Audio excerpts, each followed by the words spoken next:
सभी भागवत प्रेमियों को राधे राधे। भागवतम रसमालयम में आप सभी का स्वागत है। क्या आप इस रहस्य को जानते हैं कि जो व्यक्ति किसी पशु पंछी का मांस भक्षण करते हैं वह पशु भी इसका मांस भक्षण करेगा। जो उसका मांस खाता है वह भी सूक्ष्म लोक में बैठ करके इंतजार करता है कि वह कब मरे और उसका मांस हम खाएं। इसलिए मांसाहारी लोग सावधान। ये शास्त्र सम्मत बातें हैं, किसी के मनगढ़ंत बातें नहीं हैं। तो यहाँ 8वें मुनीश्वर चमस जी राजा निमि को सुना रहे हैं कि भक्तिहीन जो मनुष्य हैं, जो गृहस्थ जीवन जी रहे हैं और भगवान की भक्ति नहीं करते हैं, उनकी क्या दुर्गति होती है। इसके संबंध में हम लोग कुछ चर्चा कर लिए हैं, कुछ चर्चा को आगे बढ़ाते हैं।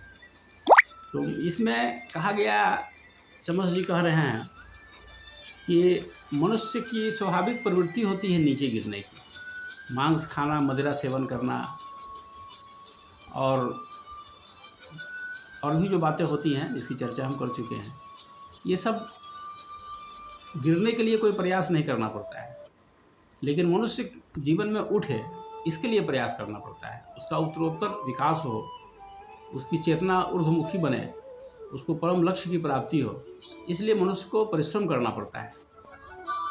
तो इसलिए हमारे ऋषियों ने व्यवस्था की कि दाम्पत्य जीवन में मनुष्य जाए और केवल धर्मपूर्ण उद्देश्य के लिए पत्नी के साथ रहे, मांस का सेवन न करे। श्रोत्रामणि यज्ञ की व्यवस्था की गई। इस श्रोत्रामणि यज्ञ में केवल पशुओं का स्पर्श किया जाता है और मदिरा को सूंघा जाता है, जिसको सोमरस कहते हैं। सोमरस उसको सूंघा जाता है, न कि पिया जाता है। ताकि मनुष्य की जो नीचे गिरने की प्रवृत्ति है, जो उस श्रृंखल प्रवृत्ति है, उस पर अंकुश लगे, इसलिए विवाह की व्यवस्था की गई और श्रोत्रामणि यज्ञ की व्यवस्था की गई। यही इसका रहस्य है। लेकिन हम लोग समझते हैं, बहुत लोग वेदों का गलत अर्थ लगाते हैं, जो वेदों का तात्पर्य नहीं समझते हैं, क्योंकि वेदों की भाषा परोक्षवादी है। कह देंगे बड़ी आसानी से, वेदों में तो लिखा हुआ है कि मांस खाना चाहिए, वेदों में तो लिखा है कि सोमरस पीना चाहिए। इस तरह की बातें लोग गलत तर्क प्रस्तुत करते हैं अपनी बात के समर्थन में। इसलिए हम हमेशा याद रखें कि हम जिन पशुओं को खाते हैं वो पशु मरने के बाद भी हमारा इंतजार करते हैं, क्योंकि जीवात्मा तो शाश्वत है। वह देख रहा है कि इसने मेरे शरीर को खाया है, भक्षण किया है, तो जिसने मेरे शरीर को खाया है वह मरे तो उसका भी मांस भक्षण हम करेंगे। ये शास्त्र सम्मत बातें हैं। पशून द्रुहयन्ति विश्रद्धा प्रत्य खादंती ते शतान, भागवत 11:5-14। इसमें स्पष्ट रूप से कहा गया है।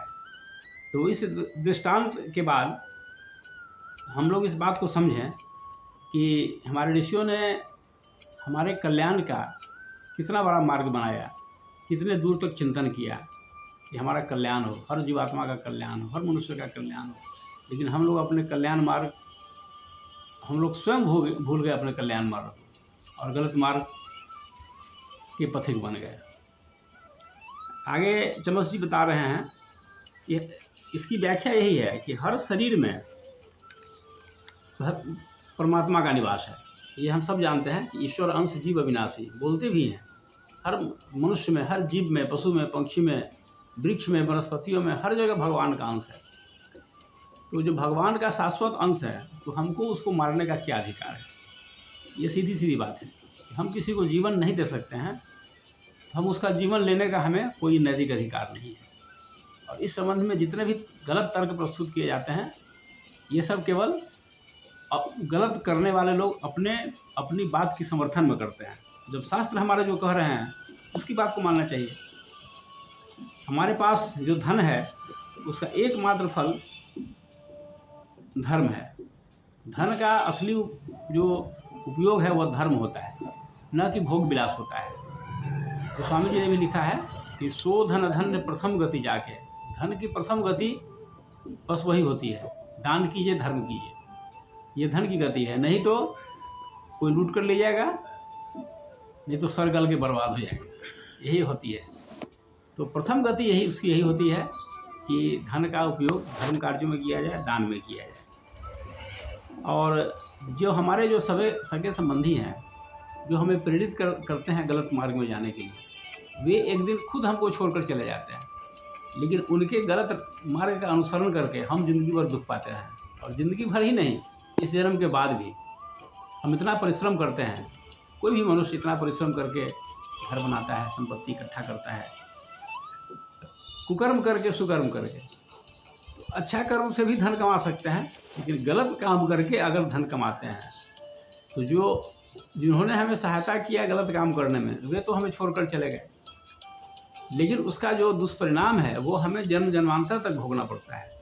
इस जन्म के जो भी हमारे संबंधी हैं सब हमारा साथ छोड़ देंगे, लेकिन जो कुकर्म हमने किया है वो कई जन्मों तक हमारे साथ चलेगा।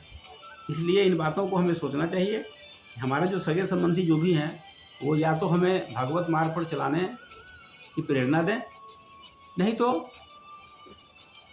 उसकी कोई आवश्यकता नहीं है किसी प्रकार का सलाह लेने का, या गलत मार्ग पर हम चलें इसके संबंध में वे हमें सलाह दें। ऐसा नहीं करना चाहिए।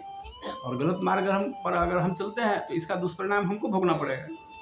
इसलिए इन बातों के चक्कर में न पड़े, नहीं तो जन्म जन्मांतर तक हमें दुख भोगना पड़ेगा।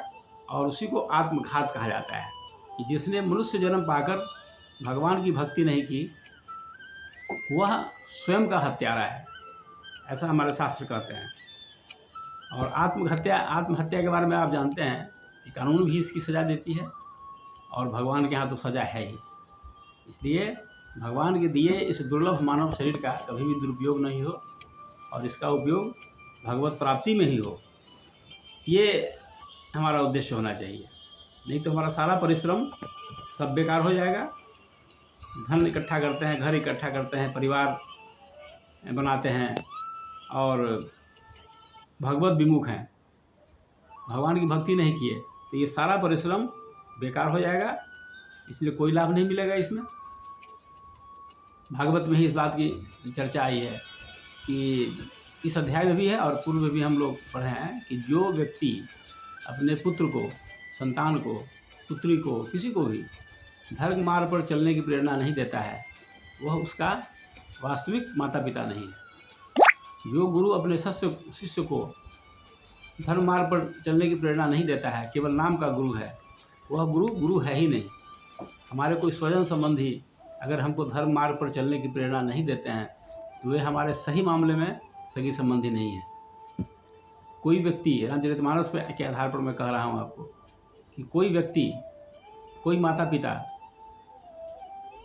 अगर अपने संतान को धर्म मार्ग पर नहीं चलाता है तो उसे वह सही मामले में वो माता पिता नहीं है। और विशेष रूप से माताओं को जो ऊंचा स्थान दिया गया है वो इसी कारण से दिया गया है। हमारे संस्कृति में माता पिता में भी माता का स्थान बहुत ऊंचा है। इसलिए नहीं कि वह केवल बच्चे को जन्म देती है, इसलिए कि वह अपने बच्चे को धर्म मार्ग पर चलावे। ये नहीं तो शास्त्रों के अनुसार वे माता पिता नहीं है। इसलिए इन बातों को हमें समझना चाहिए और हमारा चिंतन ऐसा हो कि हमारी चेतना ऊर्ध्वमुखी बने। हम गृहस्थ जीवन में रहकर भगवान का भजन करें। गृहस्थ जीवन को सबसे अच्छा माना जाता है, सबसे ऊंचा स्थान दिया गया है, इसलिए कि गृहस्थ में भी आप भजन कर सकते हैं। भजन करने के लिए न घर छोड़ने की आवश्यकता है, न पहाड़ पर जाने की आवश्यकता है, न साधु सन्यासी बनने की आवश्यकता है।